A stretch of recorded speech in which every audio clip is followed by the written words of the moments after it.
ಒಂದು ದೇವಸ್ಥಾನದಲ್ಲಿ ಪ್ರವಚನ ನಡೀತಾ ಇತ್ತು. ಗುರುಗಳು ತುಂಬಾ ಸುಂದರವಾಗಿ ಉಪನ್ಯಾಸ ಕೊಡ್ತಾ ಇದ್ರು. ಅನೇಕ ಜನ ಭಕ್ತರು ಏಕಚಿತ್ತರಾಗಿ ಅವ್ರ ಮಾತನ್ನು ಕೇಳ್ತಾ ಇದ್ರು. ಗುರುಗಳ ಮಾತು ನೇರ, ಕೆಲವೊಮ್ಮೆ ನಿಷ್ಠರ ಅನ್ನುವಷ್ಟು ಸ್ಪಷ್ಟ. ಆದ್ರೆ ಮಾತು ಮಾತ್ರ ಹಸಿ ಗೋಡೆಯಲ್ಲಿ ಕಲ್ಲು ಚುಚ್ಚಿದ್ರೆ ಹೇಗಾಗತ್ತೋ ಹಾಗೆ ಮನಸ್ಸಲ್ಲಿ ಉಳ್ಕೊಂಡ್ಬಿಡ್ಬೇಕು. ಪ್ರವಚನದ ನಂತರ ಪ್ರಶ್ನೋತ್ತರ ಇರೋದು. ಎಂದಂತೆ ಪ್ರಶ್ನೋತ್ತರ ಕಾರ್ಯಕ್ರಮ ಶುರು ಆಯ್ತು. ಒಬ್ಬರು ನಿಂತು ಹೇಳಿದ್ರು, ಗುರುಗಳೇ, ನೀವು ಪ್ರವಚನ ಮಾಡುವಾಗ ತುಂಬಾ ಖುಷಿ ಆಗ್ತದೆ, ಭಗವಂತ ಎಲ್ಲ ಕಷ್ಟಗಳನ್ನು ಪರಿಹರಿಸ್ತಾನೆ, ಅಚಲವಾದ ನಂಬಿಕೆ ನೀಡಿ ಎಂದೆಲ್ಲ ಹೇಳ್ತೀರಿ ನೀವು. ಆದ್ರೆ ನಮ್ ಕಷ್ಟ ಮುಗಿಯೋದೇ ಇಲ್ಲಲ್ಲ ಸ್ವಾಮಿ. ಒಂದು ಮುಗಿಯಿತು, ಒಂದು ಉಸಿರು ಬಿಡೋದ್ರಲ್ಲಿ ಇನ್ನೊಂದು ಸಮಸ್ಯೆ ಬರ್ತದೆ, ಅದನ್ನ ಮುಗಿಸಿ ಇನ್ನೊಂದು ಬರುತ್ತೆ, ಏನ್ ಮಾಡೋದು?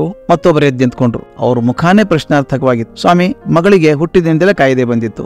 6 ವರ್ಷ ಕಾಲ ಬಿಡದೆ ವೈದ್ಯರ ಹತ್ರ ಕರೆದೊಯ್ದೆ. ನಿಧಾನವಾಗಿ ಗುಣ ಆಗ್ತಿದೆ ಅನ್ನೋ ಹೊತ್ತಿಗೆ ಕಣ್ಣು ಬೇನೆ ಶುರು ಆಯ್ತು. ಅದಕ್ಕೊಂದು ವರ್ಷ ಓಡಾಡಿದೆ. ಅದು ಸರಿಯಾದಾಗ ಅವಳು ಕಾಲೇಜ್ಗೆ ಹೋಗೋ ಚಿಂತೆ, ಆಮೇಲೆ ಮದುವೆ ಚಿಂತೆ. ಮದುವೆನೂ ಆಯ್ತು. ಒಂದ್ ನಿಟ್ಟೂಸಿರ್ ಬಿಟ್ಟು ಕೊಡೋ ಹೊತ್ತಿಗೆ ಆಕೆ ಗಂಡ ಜಗಳಾಡಿ ಬೇರೆ ಆಗಿ ಬಂದಿದ್ದಾರೆ. ಇರೋಳೊಬ್ಬ ಮಗಳು.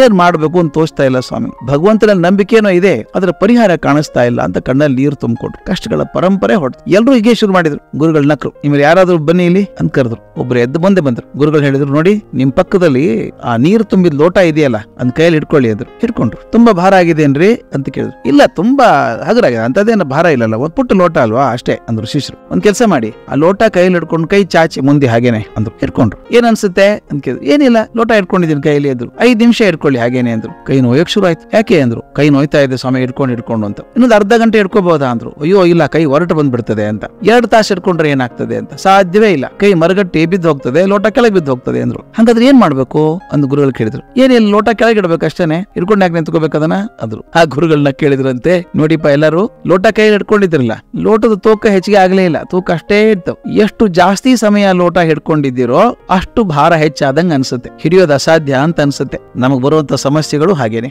ಹೆಚ್ಚು ಹೊತ್ತು ಸಮಯದಲ್ಲಿ ಅದೇ ತಲೆಯಲ್ಲಿ ತುಂಬಿಕೊಂಡು ಅದ್ರ ಬಗ್ಗೆನೇ ವಿಚಾರ ಮಾಡ್ತಾ ಇದ್ರೆ ತಲೆ ಭಾರ ಆಗತ್ತೆ, ಜೀವನ ಭಾರ ಆಗತ್ತೆ. ಸ್ವಲ್ಪ ಹೊತ್ತು ಸಮಸ್ಯೆಗಳನ್ನು ಎತ್ತಿ ಕೆಳಗಿಡಿ, ಭಗವಂತನ ಧ್ಯಾನ ಮಾಡಿ, ಮನಸ್ಸನ್ನು ಬೇರೆ ಕಡೆ ತಿರುಗಿಸಿ. ಮನಸ್ಸನ್ನು ಬೇರೆ ಕಡೆ ತಿರುಗಿಸಿದಾಗ ಇದ್ರ ಭಾರ ಅನ್ಸಲ್ಲ, ಮತ್ತೆ ಈ ಕಡೆ ಬನ್ನಿ, ಬಿಟ್ಟು ಹೋಗಲ್ಲ ನಿಮ್ಮನಿದು. ಆದ್ರೆ ಮನಸ್ಸನ್ನ ಆದಷ್ಟು ಬೇರೆ ಕಡೆ ತಿರುಗಿಸಿದಾಗ ಇದ್ರ ಭಾರ ಅನ್ಸಲ್ಲ. ಆ ಲೋಟ ಆಯ್ತಲ್ಲ, ಹೊತ್ಕೊಂಡು ನಿಂತ್ಕೋಬೇಡಿ ಯಾವಾಗ್ಲೂ. ಪುಟ್ಟ ಲೋಟ ಆದ್ರೂ ಭಾರ ಆಗತ್ತೆ, ಕೆಳಗಿಡಿ, ಮತ್ತೆ 5 ಬತ್ತು ಇಟ್ಕೊಳ್ಳಿ ಅಂತ ತೊಂದರೆ ಆಗಲ್ಲ. ಹಾಗೆ ನಿಮ್ಮ ಜೀವನದಲ್ಲಿ ಬರುವಂತಹ ಸಮಸ್ಯೆಗಳನ್ನು ಯಾವಾಗ್ಲೂ ಹೊತ್ಕೊಂಡು ಕೊಡ್ಬೇಡಿ. ಬರೀ ಬಂದವ್ರ ಮುಂದೆಲ್ಲ ಅಯ್ಯೋ ನನ್ ಪ್ರಾಬ್ಲಮ್ ಹೇಳ್ಕೊಂಡು ಒದ್ದಾಡಬೇಡಿ. ಕೆಳಗಡೆ ಇಡಿ, ಸ್ವಲ್ಪ ಬೇರೆ ವಿಚಾರ ನೋಡಿ, ಜಗತ್ತಲ್ಲಿ ಆಗ್ತಿರೋ ಸುಂದರತೆಯನ್ನು ನೋಡಿ, ಆಗ್ತಿರುವಂತ ಸಮಸ್ಯೆಗಳು ಬೇರೆದವ್ರದ್ದು ನೋಡಿ, ಆಗ ನಿಮ್ ಸಮಸ್ಯೆ ಭಾರ ಅನ್ಸೋಲ್ಲ ಅಂದ್ರು. ಶಿಷ್ಯರು ತಲೆ ಅಲ್ಲಾಡಿಸಿದ್ರು. ಹೌದು ಅನ್ನಿಸ್ತು, ನಮಗೂ ಹಾಗೆ ಅನ್ಸುತ್ತಲ್ಲ. ನಮ್ ಸಮಸ್ಯೆ ದೊಡ್ಡದು ಅನಿಸಿದಾಗ ಸ್ವಲ್ಪ ಹೊತ್ತು ಬೇರೆ ಕಡೆ ಇಟ್ಟು ಮನಸ್ಸನ್ನು ಬದಲಾಯಿಸ್ಕೊಳ್ಳಿ, ತುಂಬಾ ಹಗರ ಅನ್ಸುತ್ತೆ.